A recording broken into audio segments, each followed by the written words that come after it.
Welcome, kings and queens, to another episode of Unapologetic, your number one podcast. This is the show where kings and queens tell their legacies and on. So get ready for the gems to drop and pull up to the table because we're ready. That's fast, bro. God damn. So are there any programs or anything that can help, benefit There's you off Mission. that?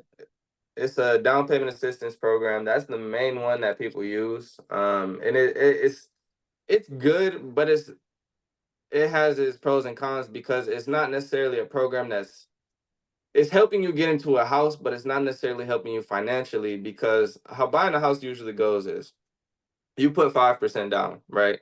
So that means you owe 95%, right? You took out a 95% loan. When it comes to down payment assistance, they just let you borrow the whole 100% instead of having to put down a down payment. So that 5%, you don't have to pay that. They just give you the loan. It's a second loan. One loan is for 95%, and the other loan is for 5%. Okay. Yeah. Okay. So it's not necessarily, it's going to help you get into a house because you don't need to have that much money saved up. But financially, it's not giving you any money. You know what I mean? Right. You still have to pay that back. Right. Damn. Ain't nothing free, but there's Yeah. ways around it that you can, like, for example, could you, if you know that this is going, if you need help, would you advise people to save as much as they possibly can, or to have some Yeah. type of financial Yeah, but I mean, if cushion? you're a single parent with two kids and you're making $17 an hour, it's gonna be hard for you to save $8,000 to $10,000, and you want to buy a house. You know what I mean? So in that scenario, I'd be like, yeah, go ahead, use the down payment assistance. It's nothing bad, but it's not necessarily, at the end of the day, you're gonna be paying more interest because you're borrowing more money, and it's gonna take you a longer amount of time to pay it back. Got you. So I would recommend that to somebody that's in that situation. But if it's a two-parent household, or not even parents, just a couple that's married and they don't have any kids, and they're both making $25-$30 an hour, one is a mail carrier and the other one's in the Marines, I would be like, no, I would just be patient and save your money up because you guys can have it in under a year. Right. Wow. So That yeah, makes sense. everybody's situation is going to be different. Yeah. So okay. So with this, what is it about how you perform, well, not perform, should I say, how you interact with your clients? Like, how do you push them into, the best housing? Do you go by the type of neighborhood they're looking for, or the type of design of the house? Because when I talk to certain realtors and I'm looking like, man, this 4-bedroom looks dope at this, for this price. But when I ask, like, do you know how the neighborhood is? Most of the sometimes, not most, but sometimes they don't even know nothing about the community. I mean, as realtors, we're not supposed to say this is a good neighborhood, this is a bad neighborhood. We're not supposed to direct anybody in any type of way. We're not supposed to do any of that stuff. We can make recommendations, like if somebody was, I try to stay out of it as much as possible. I just listen to what they say they want and I try to give it to them. If they say I want a 4-bedroom, 1 bathroom, we're looking in Muskegon Heights, we're looking in North Muskegon, we're looking out Apple and Oak Ridge, Orchard View neighborhood, and it all depends on their budget too, because that's going to push them to certain areas too. Like, you're not gonna find $100,000 house in Oak Ridge area. You know what I mean?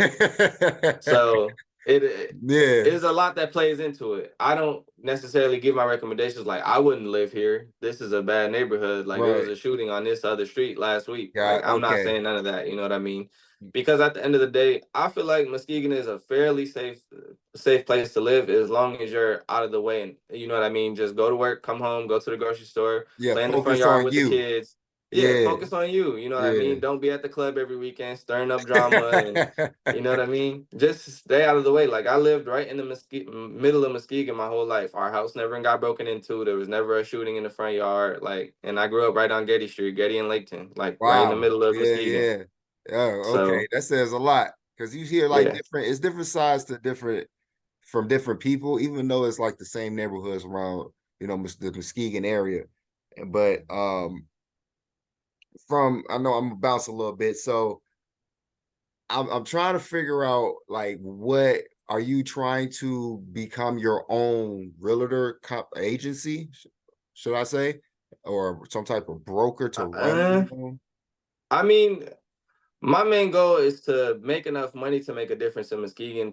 I want to, at the end of the day, like I want to do something different. Like I want to build parks. I want to like really be Oh like a wow. philanthropist in Muskegon. Like I want to do something big, but Yeah. I feel like that's 10 years down the road. You know what I mean? So in the meantime, I'm trying to figure out the best route with the most leverage to make the most amount of money with the biggest impact. Because you can make a lot of money and it doesn't really mean anything to anybody else. But when you're helping somebody through an experience of buying a house, one of the biggest purchases you ever gonna make in your life. You know what I mean? It Right. gives you that fulfillment and it gives you the income at the same time. So that's one of the biggest things for me. It's just making an impact and making money at the same time. So I mean, I don't have an ultimate goal of owning my own brokerage or building my own team or anything like that. I do plan on being probably a single agent in the next 1 to 2 years, but I mean, that'll just come with time and experience. So Got you. Okay, okay, okay. So, man, yeah, you kind of hit me hard with that one, man. You philanthropy, man. So you're trying to be like this real estate mogul. It was, like I want to be the person who started the Boys and Girls Club and like, you know what I yeah, mean, and helps yeah. them build off of stuff. Cause I I, mean, that's what Muskegon needs is people to have a reason to be here. You know what I mean? I just shared a video on Facebook like 30 minutes ago about like see Muskegon. It was showing all the different sides, like the beach and all the different amenities that there is that I didn't even notice some of them. Like I didn't realize that there was axe throwing downtown and there's a whole bunch of new stuff right. that's popped Yeah, up. yeah. It Because you got is. to remember, I've been gone for the past 4 years. I just moved back to Muskegon, I want to say about a month ago. So I've been gone for 4 years, and a lot of this new stuff I haven't really seen for real. Wow. So what were you before? I was in Grand Rapids because I had the store. And then once I opened that second store over by Detroit, I moved to Lansing so I could be in the middle of both stores. Got Because I'm like, okay, okay, okay, so I could be an hour each way instead of being okay. 2 hours from one and only And then five I minutes from the other. right, yeah, yeah, yeah, yeah, yeah.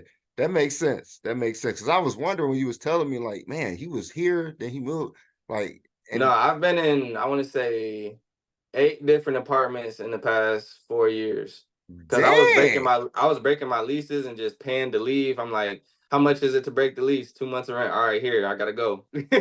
wow, bro, dang. Yeah, you could have bought a house. Yeah, definitely could have. Yeah, that makes sense. That makes sense. So, so what are you? What are one of the biggest impacts that you are proud of that you have done? You know, since you became this real estate in the real estate world. Honestly, I've heard a lot of feedback from my friends. Like when I had the shoe store, it was like, this is big, but like I wasn't necessarily providing any value to anybody. I was providing clothes and shoes to people. It wasn't necessarily value that they could use in their life, but now that Right. they see that this is stuff that they can actually use, like, dang, I didn't know that I should have bought a house to build my equity so that way down the road I got 10, 15, 20,000 to either pull out, start a business with, or take send my kids to school with, or anything like that. He was like, and that's like one of the biggest like fulfillment parts that I've had is just hearing feedback from my friends that like I'm going in the right direction. That's what's up, man.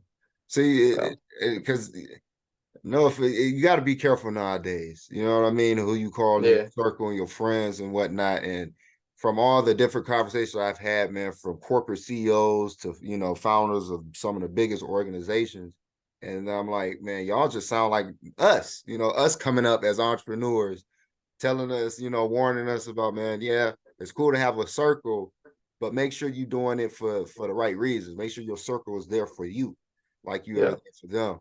And so yeah.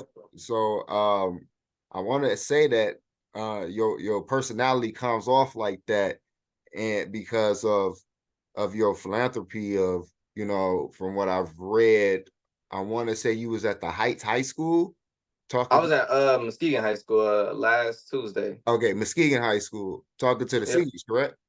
Yep, talking to the seniors. It was Okay. man, that was my first time ever speaking to an audience, and it was I think it's like 170 seniors or something. So Yeah, yeah, it's a nice group. It's a nice little it group. boosted my confidence a lot because I thought I was gonna go up there and freeze up and stutter, and I think I was trying to count.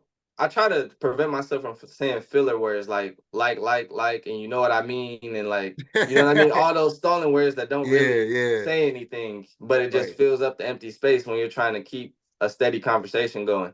But I did a Exactly. really good job, I feel like, and it boosted my confidence a lot when it comes to talking to people and talking to audiences in general. So it was a good experience for me. And what was the message for the students that you was It giving? it was mainly about credit. I threw a couple life lessons in there, just like everything isn't a one and done situation. It's about, you know what I mean, running a marathon. It's not a race. You know what I Right. mean? Everything in life is for the most part pretty simple, but it's not easy. Like credit, for example. The only thing that you need for credit is discipline. You know what I mean? Spend the money, pay it back. Spend the money, pay it back. Spend the money, pay it back. Take out a car loan, pay it back.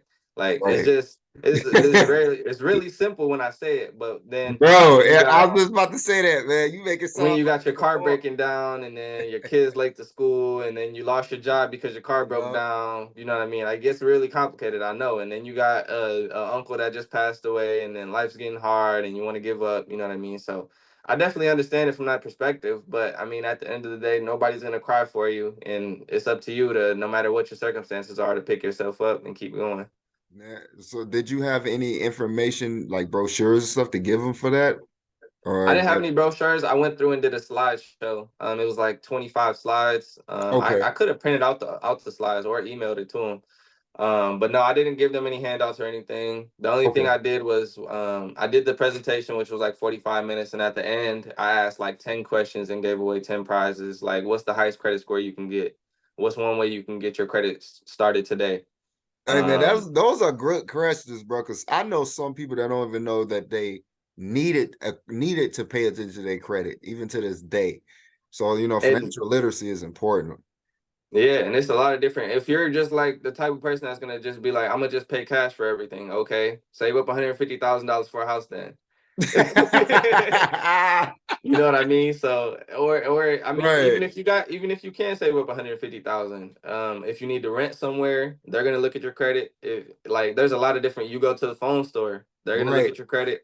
But I man, mean, I guess that's all financing. So if you're gonna buy a phone cash, the $1,500 iPhone, if you're gonna buy your $20,000 car cash, if you're gonna, you know man, what I mean, buy your $150,000 house cash, man. You're then that's already at different. 300,000 just with that. You're So if you're gonna pay cash for everything, I mean, yeah. That makes sense, I had to bring that up, man, because I'm happy that you amongst others are thinking about the youth, our future. Even though we're young ourselves, we already been through the high school, all that, trying to figure out what direction we're going. Now we're trying to figure out, like where do we want to plant our feet at this time in right, our lives. So it's good to hear that you're going giving back to the same foundation where you started, because a lot of times people get going good, they get this money flowing, they get where they want to be, and they say, ah, shoot, bro, forget Muskegon, bro. Forget wherever I'm from. I'm living lavish right now, and it's like, that's right. what's And I up. mean, I wouldn't say there's anything wrong with that. It's a little But bit, I would say it's a little bit of a selfish route when it comes to making yourself happy. But I mean, it comes down to who you want to live for. You want to live for yourself or you want to live for other people. And neither path exactly. is wrong. You know Okay. what I mean? So if somebody blows up and starts a business here in Muskegon and they take their money elsewhere, it kind of sucks because it hurts the economy here because like when you live in Muskegon, make money in Muskegon, and spend money in Muskegon, it makes the economy better. Or if you're going to Grand Rapids to make your money, and then you're bringing that money back here to spend it, Right. it's growing our economy. You know what I Yeah. mean? So to blow up and start a business and leave, it's kind of like it sucks. But that's something I had to do because like other than Lake Small, I felt there was no place where I feel like I could start a thriving business at. And that's why I kind of wanted to come back to Muskegon so we could Really. have those places, so we could, you know what I mean, build up a community Yeah. where somebody feels comfortable starting a business, you know what I mean, and I don't know this where is that Henry Street where all them empty stores are at. There's a whole bunch of Oh strip man, malls there's that a have empty bunch of stores. them, bro. There's a Yeah, bunch. so and I just didn't feel comfortable opening a store there because I'm like, it could get broken into. Like these are expensive shoes. Like at times I had 70 to $120,000 in inventory, and I'm like, it could all be gone in the midst of Woo! 30 minutes. Man, I'll sit there and cry the store with you, bro. Yeah, so I mean, and Wow. that's being in the mall was a necessity for me when it came to security. So I felt, you know what I mean, if it wasn't Lakesmore, I had to be either Rivertown or Woodland, you know what I mean, and I didn't want to go to Oh, I got Kalamazoo. you. So Right, I'm right. like, So yeah, that makes sense. That makes real good sense. So are you going to go back into the shoe business later on? Um, It seemed I like don't think so. shoes is your passion in a way, you know? Yeah, I mean it is, and I still like shoes, and I'm still in the sneaker community, but I don't think I'll start another shoe store because I feel like it's going backwards in the terms of where we're going in retail. Like malls are slowing down, malls are closing, like and Yep. where sneaker stores like mine thrived at was only in person, not online.